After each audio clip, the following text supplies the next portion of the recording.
Well, welcome back again. So, into this 5 game competition, the Berbers are still on 2 wins and 1 loss after getting run over as being a static target to the aggression of the Prussians and Estonians.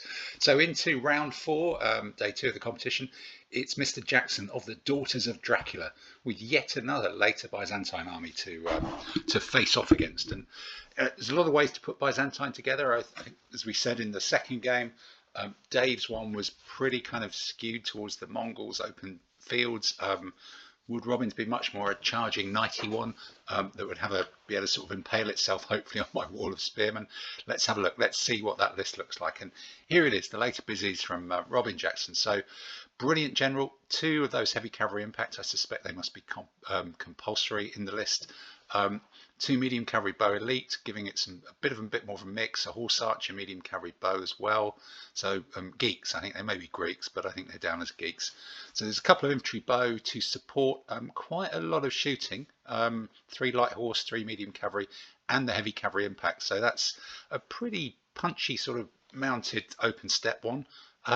There's a much smaller command here, which is 2 tzatziki guards in their traditional slightly off-white with green flecks uniforms, no doubt, smelling slightly of cucumber, and 3 light infantry javelin and a bowman. So again, what this is telling you is they're pretty tasty against most things, but this can really just occupy terrain, but it's not going to clear out terrain necessarily, depending on how well it's defended.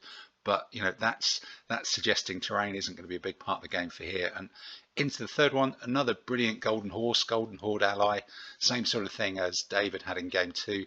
The impact bow elite cavalry. This time it's got 3 medium cavalry bow elite shooters, 2 more light, and then a couple of bowmen as well. So you've actually got 5 bowmen there to dish out shooting. Almost, I think there's only 1, 2, 3 units in the army that don't shoot. It is very, very even more skewed towards falling back, opening on the steps, looking for opportunities than this one. So my tactic of hoping that someone's knights impale themselves on my spears and I win through dice luck isn't really going to work here, because I don't think those 2 heavy cavalry are going to be doing much at all. And so let's see how it works out. It's going to be all about the terrain. And here is the terrain. Looks like again I've tried to clutter it. Perhaps I may be defending in plains here. That looks like it's an orchard. There's a marsh there, another field, a bit of something that may well be a plantation. But on this, that takes away a third of the table, but that's empty table, and it's going to be interesting to see who goes forward, who attacks. The opposing Byzantine army is kind of pretty similar. You've got the 2 tzatziki guards there and their light foot ready to just try and run into this bit of terrain. The rest of the cavalry and their supporting bowmen are just floating around in the open. And what I've done, I've put my medium foot ready to go into this plantation, supported by a little cavalryman and the rest of it. It may well be my Catalans against the tzatziki guards. I've then extended the line of that with the 4 spearmen, building a solid block, but this isn't an army that's going to charge into them. And then this lot sort of starts to peter out really about here. I've got the 3 knights who hopefully can charge forwards and beat things, but they are going to need support from these spearmen on both sides. The other block of spearmen and bowmen there. And then not quite sure how I'm going to do this if I end up sort of extended across here with the spearmen, the knights, and the rest of it not going too far forward, unless these cavalry have a go. Let's see how that works, because it's perhaps these guys are going to have to come out to do it. An interesting conundrum against an army composition that is not really what I was expecting. So what happens here is clearly the Byzantines go first, and it's a big rush forward. A lot of shooting light horse coming to pick off my skirmish screen, and a big advancing wall of shooters here as well. The bowmen are still coming up to support as well, but nothing too much has happened because I've not really moved, and there's a chance for the knights to run forward and try and hit those bowmen, but they've probably got better things to do. They've got quite a lot to do in this one, particularly if they're not going to let this big force crush my right wing and then start to roll me up. So over on the other side, the tzatziki guard just sort of move forward gently. Not a lot is really happening there so far. So back into the middle. This has kind of got to be cautious. It's trying to form that line that I talked about in the setup. So the Catalans, ignoring the tzatziki guard, are just sort of coming here to join up with the spearmen. The spearmen are drifting over to the right. The knights are drifting over to right. This is the most gentle of wheels. We really don't want to be picked apart and caught separately, particularly as this now looks like a bit of a weak spot against all this pressure coming towards it. Even the light horse have fallen back through my own medium cavalry. Just get them out of the way. They're not going to achieve much against all this elite and good quality shooting. So it's how quickly can I put pressure on these? Can the knights do anything? So over on that side, again, these try and keep the Tsatsiki guards honest. These try and keep them honest, but not a lot's really going to happen there, I doubt. So over on it, the light horse look like they've drawn or dropped away, and the main shooting cavalry have come up, which is starting to inflict some shooting hits on my skirmish screen, on my own bowmen, on the screen in front of my spearmen, probably even on those medium cavalry as well, because they're pretty vulnerable to elite archery fire, although those may be the impact guys. The bowmen are even getting involved as well, so even the light horse are trying to sneak around the back, which will give these guys something to do. And there's a big gap in front of my knights. My knights don't quite know which side to go to. It's probably going to be try and squeeze this side, I think, and hope that this lot can kind of neutralize the cavalry over there. So what happens is the knights do, they wire in charge trees. They've got to charge someone. They break into two clumps. 2 loads of cavalry go skittering back, leaving some sort of slightly smaller pieces that I can now try and put a bit of pressure on, breaking up this army. Even though it's got good command and control, there's still a lot to do, and they can't really stand against much of this stuff. The bowmen are trying to get involved to shoot up these people, but I'm not seeing any shooting hits on any of these guys as yet. And my armoured spearmen are starting to take a hit. My skirmish screens come back. My knights have taken a hit. That's taken a hit. A few more hits. 1, 2, 3, 4, 5, 6 I can see on the table there already, as this shoot and retreat option is going on. And they turn around, they come back, they start shooting again. More hits get picked up by the knights. They're receiving shooting from archery, from mounted archery, foot archery, all sorts of things. From there, my bowmen are trying to do a bit of sniping, but there's actually quite a lot of pressure here, and these knights are going to have to drive this lot away. But if I lose 1 or 2 of those, suddenly this looks like a very big gap in the middle of my army here for the Byzantines to have a look at.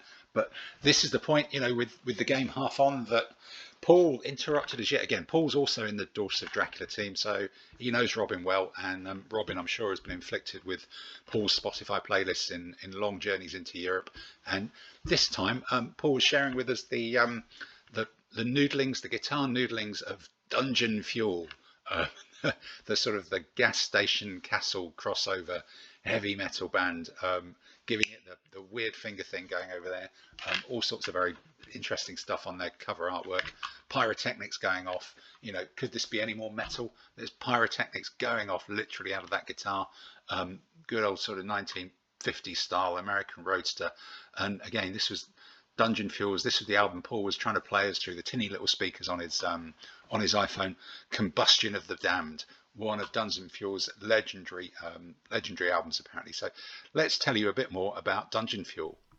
So Dungeon Fuel were apparently born when 3 mechanics who worked together in a garage in Wolverhampton ended up in the pub after work one time, and in conversation realised that they were all massive fans of horse barding, and that led to them to decide to swap motor oil for horse oil and combine all of their loves to form a new heavy metal band based in, of course, the West Midlands. So Dungeon Fuel, so Paul tells me, I think he's actually seen this. He tried to show me photos, but I didn't really want to know. Their live show features a pyrotechnics display that apparently has been banned in at least 6 former East European countries. Although particularly hardcore fans, I'm told, again, this is on Wikipedia, so I did check this out after Paul had told me to make sure it was true. They have been known to bring uncooked blood sausages along to their gigs so that they can barbecue them on the front row during the encore, just straight off the heat of the pyrotechnics. So the key albums, Combustion of the Dammned, you've seen here, pretty legendary, a lot of heavy metal riffs on that one. Octane and Oaths keeps up the petrol head sort of theme. And then Fill Her Up with Fire, which is apparently a new one, slightly a different direction, but still goes down well with the old style fans. And their interesting fact is that their frontman, who's called Torque DeVille, claims to have invented gasoline powered riffs. Nobody really knows what that means, but he's a big old chap, so nobody's apparently brave enough to argue. So let's sit back and enjoy a bit of Dungeon Fuel.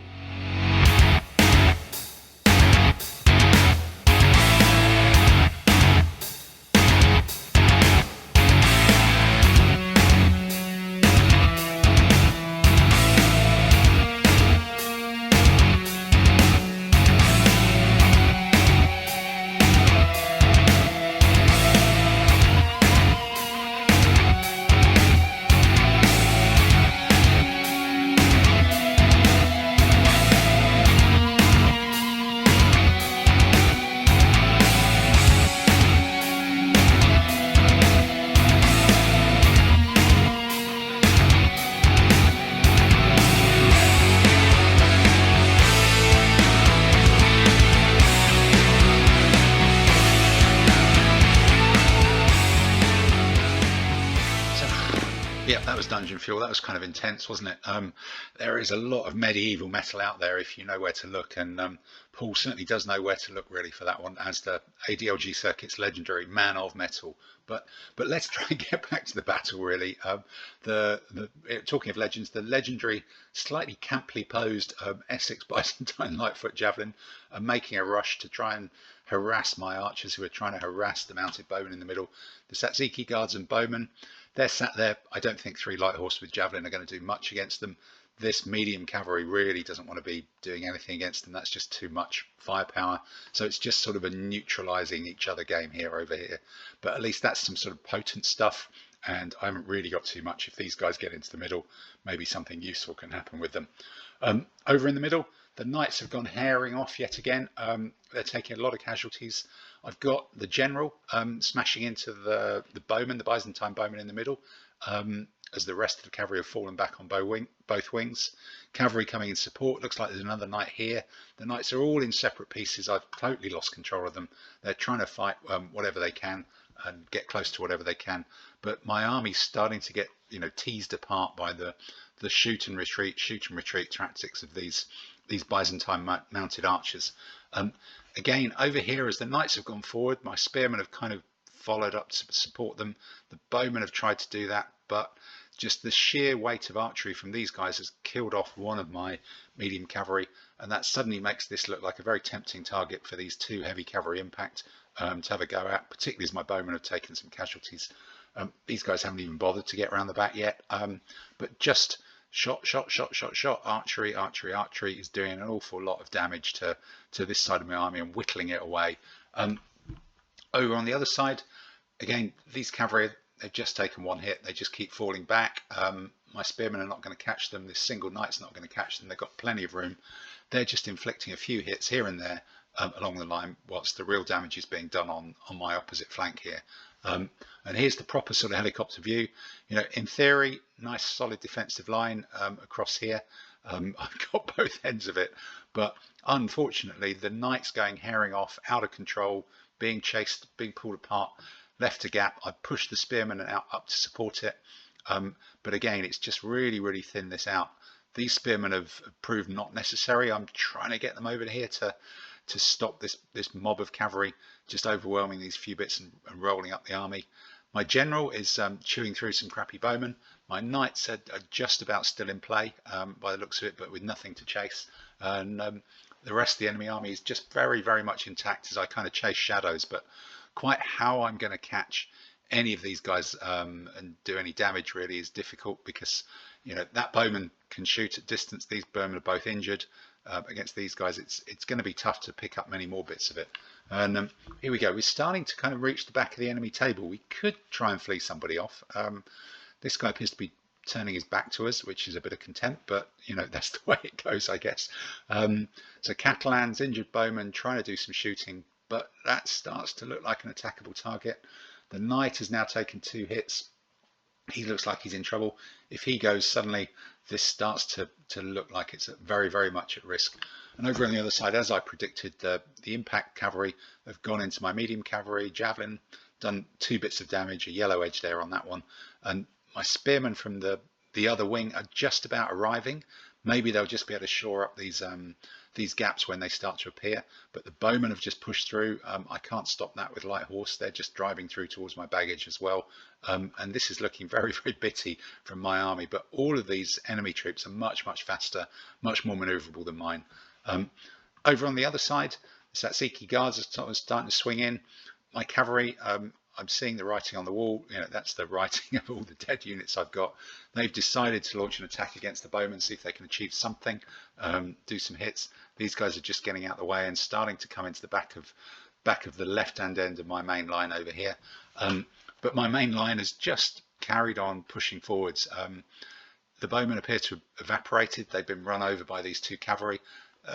My effort to drive these people off the back of the table has just sort of faltered as it relied on those two bowmen being there, and they're just not as good as elite cavalry. The Catalans are being crushed. These guys are starting to be overwhelmed. And again here, once the cavalry beat up my guys here, that allows them to come back and overwhelm the spearmen from all sides. The knights are charging around and are starting to get hit in the flank and the front as well. The Mongol troops have taken a bit of damage, but they're always able to get out the way, and my army's just not fast enough to catch them. And there's a lot of groups for the fairly low command and control that I've got here to deal with. And look, here they come. They're heading for the baggage. They're coming around the back. They're shooting up these guys. This is just not really a good place to be unless you're driving the Byzantines. And the Berbers are really, really struggling to chase this highly mobile army across the table, really struggling to lay a finger on them. And that was the answer, really. The Berber army fell apart, just disentangled itself, disassembled itself, probably more accurately, trying to chase shadows, and a very, very efficient and well-run later Byzantine army managed to beat them, pushing me down into kind of mid-table, 2 wins, 2 losses, and a final game coming up against the feudal Germans. This means war.